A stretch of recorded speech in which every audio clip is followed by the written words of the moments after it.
FIA Formula 2 heads into its biggest ever season in 2022 with new drivers, a new team, and new destinations on the largest schedule we've had to date.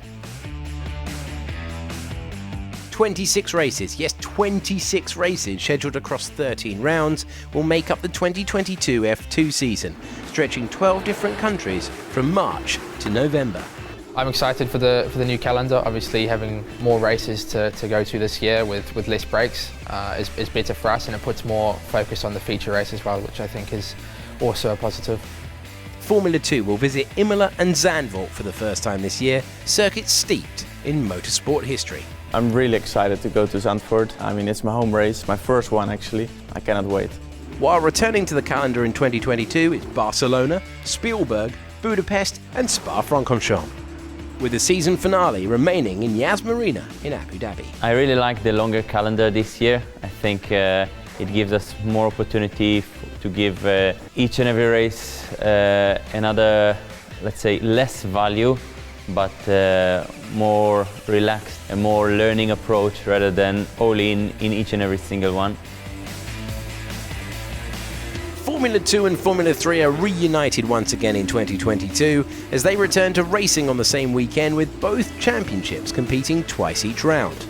The race weekend kicks off on Friday with a 45-minute practice session followed by 30 minutes of qualifying to set the grid for Sunday's feature race. But before then, we have the sprint race on Saturday, with the grid being set from qualifying with the top 10 reversed. The point system for the feature race remains the same, with 25 points for the winner, down to a single point for P10. In the sprint race, the top 8 receive points, with first place receiving 10, and it gradually works down to 1 point for 8th. So you can also earn points in qualifying, however this is down from 4 points to 2 points for pole position. And a fastest lap in either race whilst being in the top 10 will award you a point as well. One thing staying the same this year are the cars. The Dallara F2 2018 chassis remains with us for this season and the next. The 18-inch Pirelli tyres, which we'll see in F1 this year, will also stay with Formula 2 since their introduction into the series in 2020. The V6 3.4-litre single turbocharged Mecachrome engine will see the drivers go from 0 to 100 km/h in under 3 seconds and reach a top speed of 333 km/h with the DRS flap open. I'd say the F2 car in general just a very small step up from the F3 car. In terms of cornering speed, it's actually really similar, just quite a bit more power. So that's the main thing to get used to.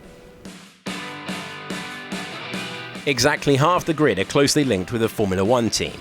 The highest place returning driver from 2021 is Sauber Academy's Théo Pourchaire.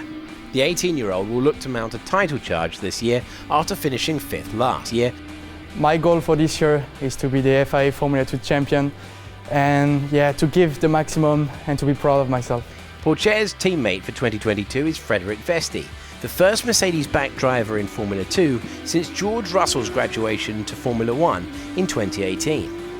Vesti will drive alongside Pourchaire for ART Grand Prix, the same team which won the Formula 2 and GP2 titles for both current Mercedes F1 drivers, George Russell and Lewis Hamilton.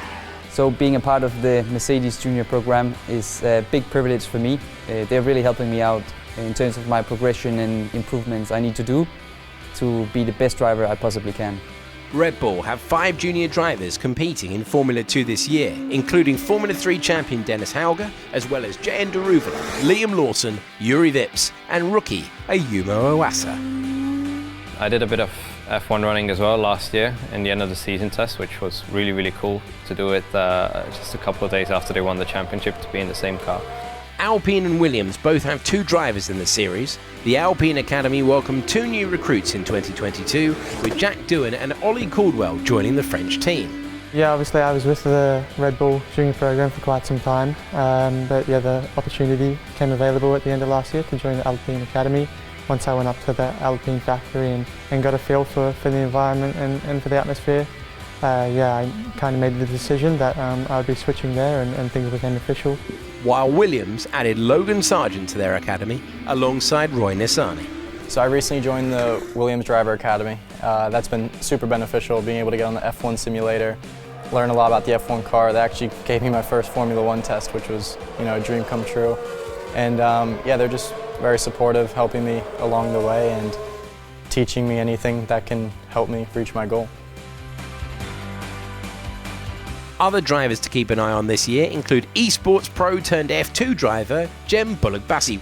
The Turkish racer was winning F1 esports races back in 2017, and this year he'll race in Formula 2 for the first time. Well, going back to 4 or 5 years ago, in 2017, when F1 esports was first announced, of course, I mean, I always wanted to get back into real racing, but I never imagined it would be this quickly into a category like this. So I'm actually quite out, like, it's hard to believe also for myself. But I'm just doing my best and see how far it goes. Other drivers hungry for success will include Marcus Armstrong, who will look to build on his strong finish from 2021, and Felipe Drugovich, who moves back to MP Motorsport, the same team he won with 3 times in his rookie F2 season. So I feel very well with the team, MP Motorsport. We've been together in 2020, and yeah, now again with much more experience, I feel very confident that we can do a good job together. There's also a new team joining the grid this year. Van Amersfoort Racing take the place of HWA Racelab this season. This will be the Dutch team's first venture into Formula 2, and they'll be doing it with drivers Anne-Marie Cordial and Jake Hughes. New team with Van Amersfoort this year, but I've raced against the guys and girls at Van Amersfoort for a few years now in other Formula, and always been very impressed with how they run the operation. Obviously very successful, and I have no doubt that in Formula 2 and Formula 3 that will be very successful moving forward now into these championships. So there you have it. The 2022 season is set to be the biggest yet, with 22 drivers battling it out for the coveted FIA Formula 2 Championship.